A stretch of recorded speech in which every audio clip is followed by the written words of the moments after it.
जय हिंद दोस्तों, आप सबका आर के इंडियन में स्वागत है। दोस्तों, हम संविधान के बारे में पढ़ेंगे कि संविधान क्या है और संविधान के एक एक वीडियो के माध्यम से हम लोग पूरे संविधान को ख़त्म करेंगे। और संविधान के पढ़ने के बाद आपका कैसे आत्मविश्वास बढ़ेगा और कैसे किसी से डरने की हिम्मत आएगी, कैसे अपने अधिकार को समझेंगे, कैसे नेता प्रताओं को कैसे उसको जवाब देंगे। आप संविधान पढ़ने के बाद आपका इतना आत्मविश्वास बढ़ेगा कि कहिएगा कि अब हम अपने आप से आत्मनिर्भर बन जाएंगे। कैसे संविधान को पढ़ने के बाद ये आत्मनिर्भर बनेंगे, चलिए देखेंगे कैसे नेता ये संविधान के माध्यम से कैसे डरते हैं और कैसे अपने भ्रष्टाचार को कम किया गया है ये संविधान के द्वारा। इस संविधान के माध्यम से हम लोग समझेंगे। एक लाइन के साथ स्टार्ट करते हैं कि लगा दो आग पानी में जवानी उसे कहते हैं, लगा दो आग पानी में जवानी उसे कहते हैं, इन भ्रष्टाचारी नेताओं को मिटा दो कहानी उसे कहते हैं,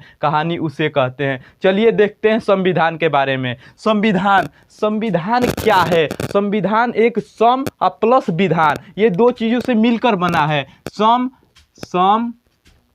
प्लस विधान, ये दोनों चीज़ों से मिलकर बना है, सम प्लस विधान। इसलिए ये दोनों को ऐड करेंगे तो संविधान होगा। सम का मतलब समान, समान का मतलब बराबर, समान का मतलब बराबर, यानी सभी के लिए समान कानून को, सभी के लिए समान कानून को ही संविधान कहते हैं। तो संविधान किसे कहते हैं? सभी के लिए समान यानी बराबर कानून को ही संविधान कहते हैं। किसी देश या राज्य को चलाने के लिए, किसी देश या राज्य को शासन की चलाने के लिए, किसी देश या राज्य के शासन को चलाने के लिए जिस किताब का प्रयोग किया जाता है उसे भारतीय संविधान कहते हैं, उसे भारतीय संविधान कहते हैं। किसी देश या राज्य के शासन को चलाने के लिए जिस किताब का प्रयोग किया जाता है उसी को भारतीय संविधान कहते हैं। तो संविधान के बारे में समझ गए, इसका परिभाषा समझ गए कि सभी के लिए समान कानून को ही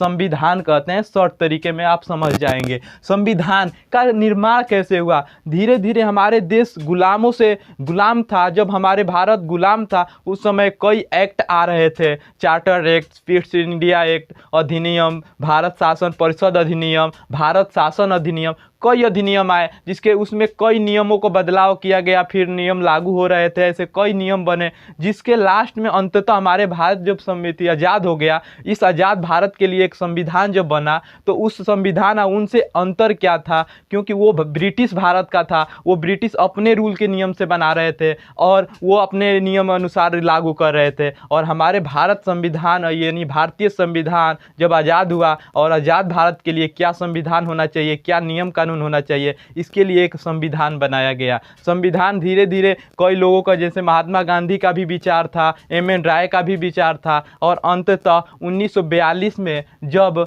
ये अंग्रेज एक क्रिप्स मिशन लाए तो उसमें भी ये संविधान बनाने के लिए एक नियम लाए थे जिसके अध्यक्ष लॉरेंस थे, जिसके अध्यक्ष क्रिप्स अलेक्जेंडर थे। तो उसने ये भारतीय संविधान को बनाने के लिए यह एक योजना लाया था जिसको क्रिप्स मिशन योजना कह सकते हैं। ये नियम जब आया तो ये भारतीय ने उसने इसको नकार दिया और इसको पोस्ट डाक टिकट के नाम से इसको दर्जा मिला, और ये धीरे धीरे ये इसको बहिष्कार कर दिया गया भारतीयों के द्वारा। और अंततः 1946 में एक कैबिनेट मिशन आया। कैबिनेट मिशन ये अंग्रेजों का ही द्वारा बनाया गया ये मिशन था जिसमें 3 सदस्य थे।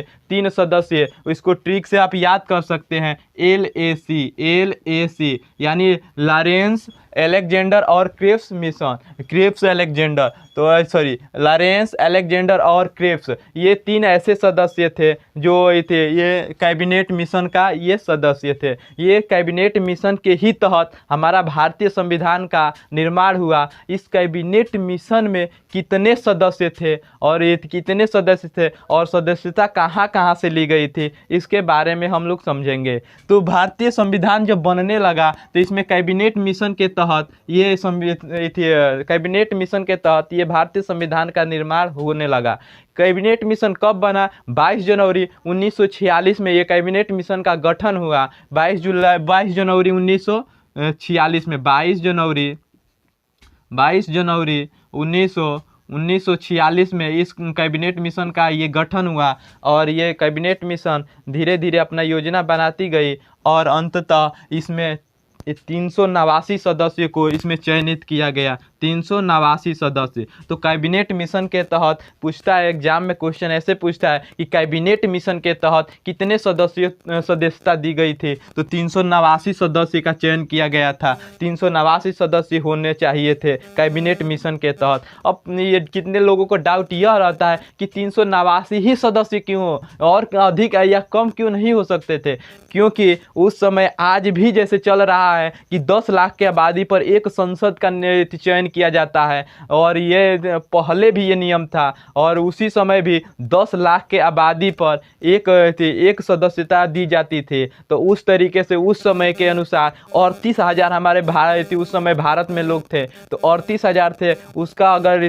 10 लाख के पर जोड़िएगा आप तो लगभग 389 ही सदस्य होते थे। इसीलिए कैबिनेट मिशन ने 389 सदस्यों को चयनित किया, इसलिए 389 सदस्यों को चयनित किया। ये 389 सदस्य कहाँ कहाँ से आए, किस किस क्षेत्र से आए, क्योंकि उस समय हमारा ब्रिटिश भारत था और देसी रियासतें भी थी, तो कैसे चुनाव हुआ, कैसे निर्वाचित हुआ, कैसे मनोनीत हुआ, इसके बारे में हम लोग देखेंगे। तो ब्रिटिश भारत से 389 सदस्यों में से ब्रिटिश प्रांत से, ब्रिटिश भारत दूसरा हो जाएगा, अब ब्रिटिश प्रांत अलग हो जाएगा, तो ब्रिटिश प्रांत से अगर देखा जाए तो 292 सदस्य थे। कितने सदस्य थे? 292। अगर यही देखा जाए कि चीफ कमिश्नरी स्टेट यानी क्षेत्र एक तरीके से कह सकते हैं, तो ये 4 थे। ये कितने थे? 4 थे। कौन कौन से? तो कोर्ग, बलूचिस्तान, अजमेर और दिल्ली, ये 4 ऐसे स्टेट थे जो चीफ कमिश्नरी स्टेट थे।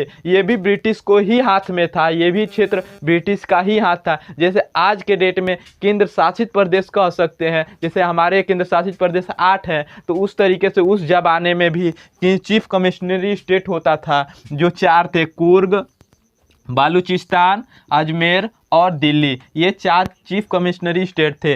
देसी रियासत, कई हमारे भारत में राजाओं के द्वारा देसी रियासत शासन कर रहे थे, उस क्षेत्र को देसी रियासत कहा जाता था। तो उस क्षेत्र से कितने क्षेत्र थे चुने गए? तो 93। कितने चुने गए थे? 93। और चीफ कमिश्नरी स्टेट से 4 सदस्य चुने गए थे। इस तरीके से आप ऐड कीजिएगा तो 3 4 7 7 2 9 ये हो गया, 9 9 9 18, 18 के 8 हासिल 1 और 2 1 3, 389 सदस्य ऐसे हो जाते थे। तो कहाँ कहाँ से लिए गए? 292 ब्रिटिश प्रांत से, 4 चीफ कमिश्नरी स्टेट से और 93 देसी रियासत से लिए गए। ये ब्रिटिश प्रांत और चीफ कमिश्नरी स्टेट, ये जब दोनों मिलते थे इसको ब्रिटिश भारत कहलाता था, यही ब्रिटिश भारत कहलाता था। तो इस तरीके से हमारे कैबिनेट मिशन के सदस्यत्व का चयन किया गया। इसी सदस्यता में मेन डॉक्टर भीमराव अम्बेडकर जी थे। डॉक्टर भीमराव अम्बेडकर जी थे।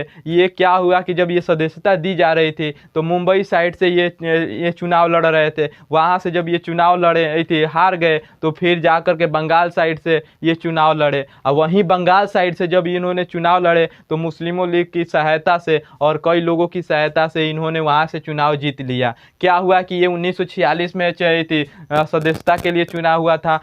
बाद में क्या हुआ कि 15 अगस्त 1947 को भारत आज़ाद हो गया, जिसमें 3 देश बन गए, उधर बांग्लादेश और इधर पाकिस्तान और इधर इंडिया। तो 3 बांग्लादेश भी उस समय पाकिस्तान था। तो क्या हुआ कि पाकिस्तान में उनका जहाँ से जीते थे ना, वो क्षेत्र पाकिस्तान में चला गया। जब वो क्षेत्र पाकिस्तान में चला गया तो इनकी सदस्यता कम में थी, हटा दी गई। जब ये जो भारत का सदस्य रहेगा वही भारतीय संविधान सभा का भी सदस्य रहेगा, तो वो उनकी सदस्यता खत्म हो गई। तो कई लोगों के जैसे क्या हुआ, डॉक्टर राजेंद्र प्रसाद, BN राव, ऐसे कई लोगों ने सलाह किया और इनको महाराष्ट्र से फिर इनको सदस्यता दी गई और डॉक्टर भीमराव अम्बेडकर फिर संविधान सभा के सदस्य बन गए। इस तरीके से तो इस तरीके से हमारे कैबिनेट मिशन का क्या हुआ, सदस्यता हो गया। हम देखेंगे थोड़ा इधर आगे कि संविधान सभा के अध्यक्ष कौन थे। जब संविधान सभा गठन हो रही थी तो उसको अध्यक्ष किसको दिया गया, तो संविधान सभा का अध्यक्ष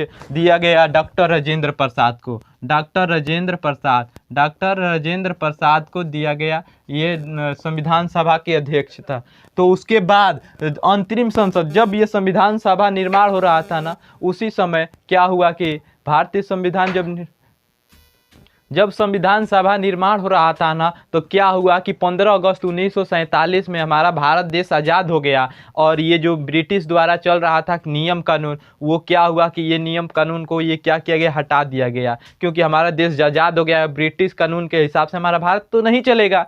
अब बीच में ये क्या हुआ कि ये चीज़ को बनाने के लिए फिर क्या किया गया कि एक अंतरिम संसद का निर्माण किया गया, अंतरिम संसद का, क्योंकि हमारे देश को चलाने के लिए एक नियम कानून होना चाहिए ना। उस समय तो भारत संविधान लिखा जा रहा था, फिर ये दिक्कत बढ़ गई। तो क्या हुआ कि 17 नवंबर 1947 को 17 नवंबर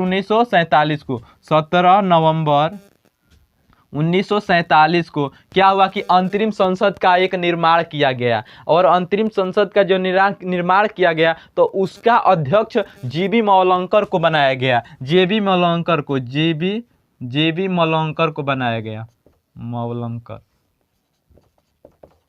तो जीबी मौलंकर को उसका अध्यक्ष बनाया गया। और इसके ये क्या करता था, ये संविधान सभा के आंतरिक संसद का ये गठन कैसे हुआ, क्या हुआ, इसके अध्यक्ष कौन थे, तो जीबी मौलंकर थे।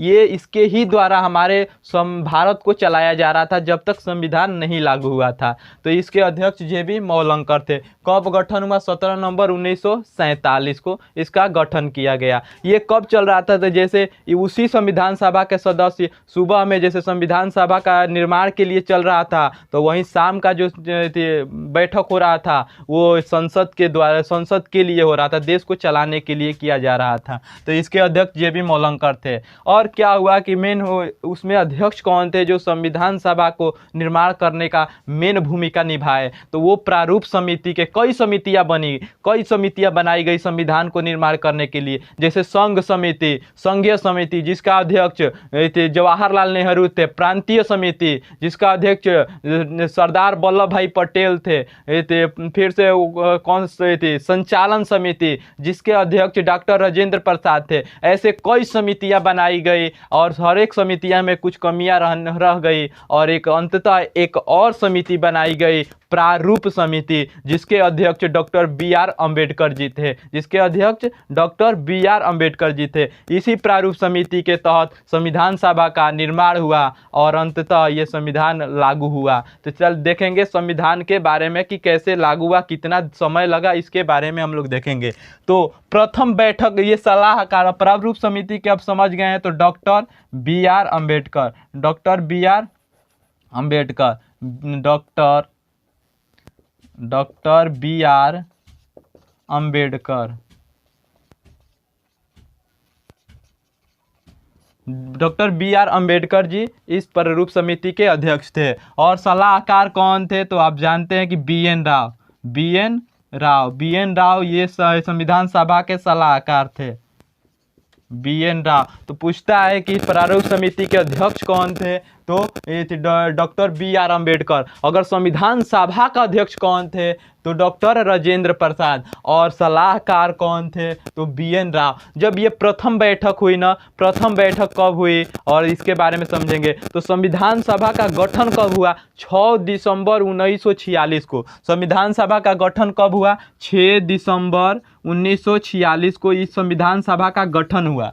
और प्रथम बैठक हुआ 9 दिसंबर को, प्रथम बैठक हुआ 9 दिसंबर को, 9 दिसंबर 1946 को। तो गठन हुआ 6 दिसंबर 1946 को और प्रथम बैठक 9 दिसंबर 1946 को हुआ। उस समय डॉक्टर राजेंद्र प्रसाद उपलब्ध नहीं थे, उपस्थित नहीं थे, इसलिए उस समय 9 दिसंबर को अध्यक्ष के रूप में डॉक्टर सच्चिदानंद सिन्हा को इलेक्ट किया गया, यानी चुना गया। क्यों उनको ही चुना गया, क्योंकि उसमें सबसे बुजुर्ग वही थे, इसलिए सच्चिदानंद सिन्हा को 9 दिसंबर 1946 को अध्यक्ष के रूप में चुना गया। जो पूछा जाता है कि अस्थायी अध्यक्ष कौन थे संविधान सभा के, तो सच्चिदानंद सिन्हा थे। और 11 दिसंबर को प्रथम बैठक हुआ, 11 दिसंबर को प्रथम बैठक हुआ 1946 में। तो पूछता है कि प्रथम बैठक कब हुआ, 11 दिसंबर 1946 को, 11 दिसंबर 1946 को। मुस्लिम लीग बहिष्कार, जब मुस्लिम लीग बहिष्कार कर रही थी तो उसमें कितने सदस्य थे? तो जब मुस्लिम लीग बहिष्कार कर रही थी, जब मुस्लिम लीग बहिष्कार कर रही थी तो उस समय इस समय इसमें कितने सदस्य थे? तो 224 सदस्य थे। 324 सदस्य थे। 324 कितने थे? 324 सदस्य थे। तो पूछता है कि मुस्लिम लीग के बहिष्कार के बाद संविधान सभा में कितने सदस्य बच गए?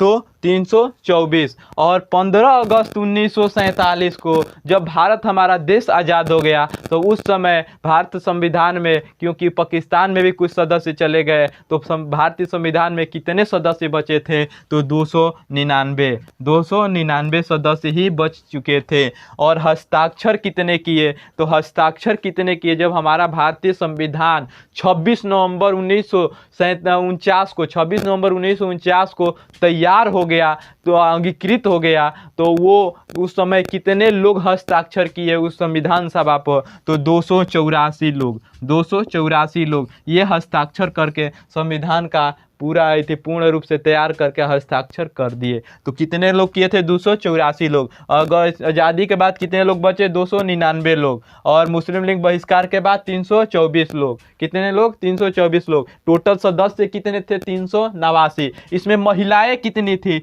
तो महिलाएं इसमें 15 महिलाएं थी। संविधान सभा में कितनी महिलाएं थी? 15 महिलाएं थी। इस तरीके से इधर आप लोग समझ गए हैं। थोड़ा देखेंगे संविधान के बारे में कि संविधान में बनाने में कितने समय लगे। तो संविधान बनाने में आप लोग जानते होंगे कहीं कि 2 साल 11 महीना और 18 दिन लगे थे। 18 दिन लगे थे। तो संविधान बनाने में कितने समय लगे? 2 साल 11 महीना 18 दिन। पैसे कितने लगे थे? तो उस समय के अनुसार, जो आज के डेट में बहुत सारे हो जाएंगे, उसको लगभग 5-7 गुना हो जाएंगे, तो उस समय के अनुसार अगर देखा जाए तो 63 लाख रुपये लगे थे। 63 लाख। अभी देखा जाए तो कई गुना हो जाएगा, 5-7 गुना नहीं। तो पैसे लगभग 63 लाख लगे थे। तैयार कब हुआ था? 26 नवंबर 1946 को। 26 नवंबर 1946 को। और उसी समय 16 अनुच्छेदों को लागू कर दिया गया। और 26 जनवरी 1950 को 26 जनवरी 1950 को भारतीय संविधान को पूर्ण रूप से लागू कर दिया गया। और उसी समय भारत के राष्ट्रपति को शपथ दिलाकर भारत को गणतंत्र बना दिया गया। इसीलिए 26 जनवरी 1950 हमारा भारत उसी दिन क्या हो गया? गणतंत्र हो गया। इसलिए 26 जनवरी को गणतंत्र दिवस मनाया जाता है। का 26 जनवरी 1950 में लागू हो गया। और थोड़ा देखेंगे संविधान, पहले संविधान में क्या क्या था, अब फिलहाल में क्या क्या है, क्या चेंजेस हुआ है, और इसके बारे में देखेंगे। तो अभी फिलहाल में 105 संविधान संशोधन हो चुके हैं। संविधान संशोधन होने के बाद कितने भाग थे, कितने भाग रह गए, कितने अनुसूचियाँ थी, इसके बारे में देखेंगे। तो पहले जब संविधान निर्माण हुआ उसमें 22 भाग थे। अभी भी लगभग 25 भाग है। 25 भाग है। पहले 22 भाग थे, अभी कितने हैं? 25 भाग। लेकिन क्रम के अनुसार 22 ही भाग है। अनुसूचियाँ कितनी थी? 8 अनुसूची थी। अब कितनी हो गई है? 12 अनुसूची हो चुकी है। अनुच्छेद कितने थे? 395 अनुच्छेद थे। और आज कितने हो गए हैं? लगभग 475 के प्लस हो गए हैं। 475 प्लस हो चुके हैं। यानी क्रम में 395 भी है। मूल अधिकार कितने थे? मूल अधिकार 7 थे, लेकिन अब कितने हो गए हैं? 6 हो गए हैं। अब कितने हो गए हैं? 6 हो गए हैं। कौन से? 44वां संविधान संशोधन के तहत ये संपत्ति के अधिकार को मूल अधिकार से हटा करके कानूनी अधिकार में डाल दिया गया है, जो 31 से उठाकर 300A में फेंक दिया गया है। उसके बाद मूल कर्तव्य कितने हैं? तो मूल कर्तव्य संविधान में एक भी नहीं थे। और लेकिन 42वां संविधान संशोधन के तहत इसमें 10 मूल कर्तव्य जोड़े गए। और 86वां संविधान संशोधन के तहत एक और मूल कर्तव्य जोड़ा गया, जिसमें जो शिक्षा का अधिकार, शिक्षा का मूल कर्तव्य था। तो इस तरीके से फिलहाल में 11 मूल कर्तव्य हो चुके हैं। तो इस तरीके से आप संविधान सभा के बारे में समझ गए। संविधान का गठन कैसे हुआ, इसमें अध्यक्ष कौन थे, ये सब के बारे में समझ गए। संविधान क्या है, परिभाषा क्या है, आप समझ चुके हैं। तो अगर ये इसी के साथ इस वीडियो के लिए अगर देख करके आत्मविश्वास बढ़ेगा, जरूर देखिएगा। जय हिंद, जय भारत।